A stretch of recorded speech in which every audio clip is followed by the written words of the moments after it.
Hello friends, Aina here. Welcome to my channel and let's start our topic. Today we are going to discuss the poem Satin written by M.M. Dutt or M.M. Datto.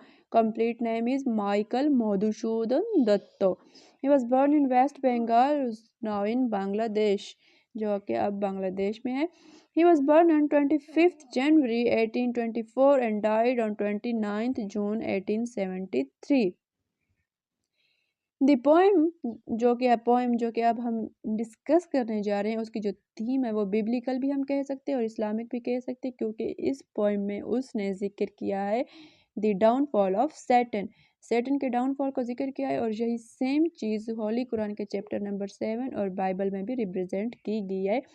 Holi Quran के chapter number 7 में जब Almighty अल्लाह ने God ने order किया Satan को to bow down to Adam and Eve, और उसने इनकार कर दिया क्योंकि वो एक बहुत ही हाई रैंक और बहुत ही काबिल एहतराम और एक अच्छा फरिश्ता था। ही वॉज एन एंजल, उसे बहुत ज़्यादा पावर्स दी गई थी, तो उसे उन पावर्स का घमंड था, उसे बहुत ज़्यादा प्राउड था, तो उसने इनकार कर दिया था, जिसके नतीजे में खुदा ने उसको जन्नत से निकाल के जहन्नम, he was deprived from heaven and was sent to hell. तो यही सेम चीज़ इस पोएम में भी डिस्कस की गई है और हमें बाइबल और होली कुरान में भी इसका जिक्र मिलता है। उसने बाइबल का यहाँ पर उसने टच दिया क्योंकि he was interested in Christianity, और फिर कोलकाता हिंदू कॉलेज में पढ़ा था, तो वहाँ वही सारा माहौल, इंग्लिश स्पीकिंग, सारा कुछ वो चीज़ देख के उसे ज़्यादा इंटरेस्ट हुई और उसने आई थिंक 1843 में कन्वर्ट कर लिया था क्रिश्चियनिटी को। फिर और 1848 में शादी के टाइम उसने अपने नाम के साथ जोड़ दिया था माइकल मधुसूदन दत्तो, क्योंकि उसने क्रिश्चियनिटी को कन्वर्ट किया था, तो नाम के साथ बाय बर्थ उसका नाम था मधुसूदन दत्तो, फिर उसने कर दिया माइकल मधुसूदन दत्तो। तो पोएम में उसने हमें सैटन का डाउनफॉल दिखाया कि किस तरह उसने इनकार कर दिया, ही डिसओबेड हिज गॉड। उसने he was proud of his powers, he was proud of his rank, that I am a high rank angel, I have powers, I have superpowers, why to bow down to Adam and Eve, to ordinary people। तो उसको God ने deprive कर दिया from heaven and he was sent to hell. लेकिन उसके बाद भी उसने फिर उसने इधर पोएम में शैतान के सैटन के एक माइटी फिगर को भी रिप्रेजेंट किया है, किस तरह से उसका एक माइटी फिगर है, किस तरह उसके पास इतनी पावर्स हैं, कितना वो हाई रैंक एंजल है, और किस तरह उसको इतनी हाई रैंक इतने माइटी फिगर के साथ इतना बुरा डाउनफॉल देखने को मिल रहा है। लेकिन सैटन भी उसके बाद बाज नहीं आया कि उसको अपनी गलती एक्सेप्ट कर लेनी चाहिए। उसने खुदा से ही जंग का फैसला किया, खुदा से ही लड़ने का और मुकाबले का फैसला किया, और उसको उस इस चीज़ में उसने पोएम में उसके एक माइटी फिगर को दो चीज़ों से कंपेयर किया है। एक उसने कंपेयर किया उसको एक जॉइंट ट्री के साथ, किस तरह से एक वाइल्ड विंड, बहुत तंद तेज़ हवा का झोंका, बहुत तंद तेज़ हवा उसको किस तरह से अपने साथ एक जॉइंट ट्री को एक ही झटके में अपनी जड़ों से उखाड़ के फेंक देती है, और फिर इतना एक माइटी, इतना एक जॉइंट फिगर होने के बाद, इतना अच्छा एक ट्री होने के बावजूद भी जब वो अपनी जड़ों से उखड़ कर नीचे गिरता है, तो उसकी कोई औकात, कोई हैसियत नहीं रहती एक झटके के अंदर।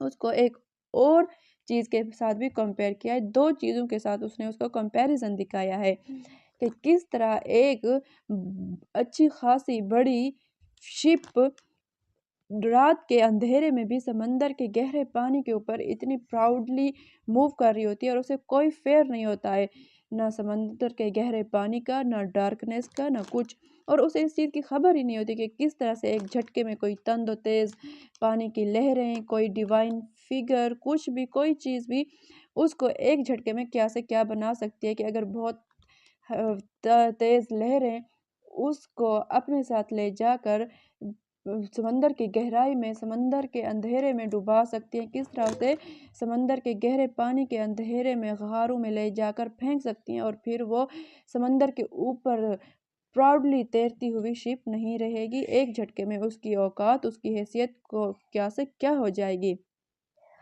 तब उसके पास सिवाय मॉर्निंग के, सिवाय गम करने के, पछतावे के कुछ भी नहीं रहेगा। Nothings permanent. हमारी लाइफ में कोई चीज़ भी परमानेंट नहीं है, ना हमारा हाई रैंक, ना हमारी पावर्स, कुछ भी हमारे हाथ में नहीं है। तो हमें कभी भी, क्योंकि सैटर्न को ये सारी सुपर पावर्स वो सब कुछ गॉड से मिला था, और उसने अपने गॉड को ही डिसओबेड हिज मास्टर, ही डिसओबेड हिज गॉड।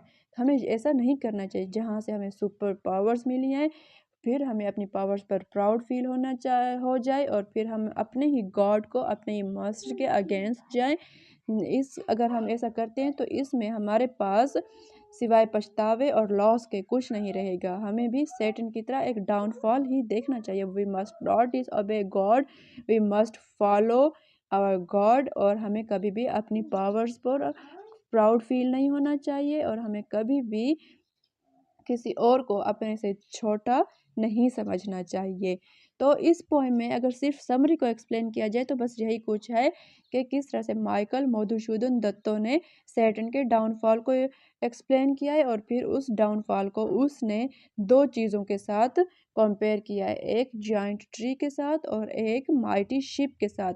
कि किस तरह एक जाइंट ट्री को तंदो तेज हवा अपने साथ जड़ों से उखाड़ के एक झटके में फेंक सकती है, फिर उसकी ज़मीन पर गिरने के बाद कोई हैसियत नहीं रहती। जब तक वो उगा हुआ है, जड़ें उसकी मजबूत हैं, ज़मीन से जुड़ी हुई हैं, वो ज़मीन के साथ जुड़ा हुआ है, अपनी असलियत के साथ जुड़ा हुआ है, तो उसमें बहुत सी ताकत है, उसे हम बहुत सारे फ़ायदे ले सकते हैं। लेकिन जैसे वो ज़मीन पर गिरा, वो एक बेकार चीज़ हो गई और उसका कोई फ़ायदा नहीं रहा।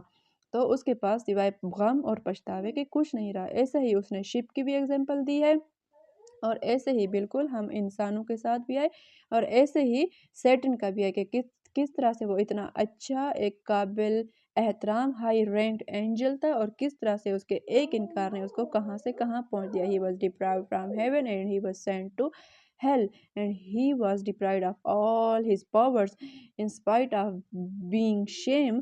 उसने उल्टा खुदा के साथ मुकाबले की सोची और एक जंग करने का ऐलान किया।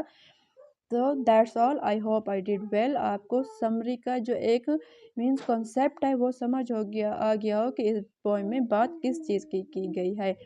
Okay, that's all, I hope I did well. Best of luck, remember me in your prayers. अल्लाह हाफिज़।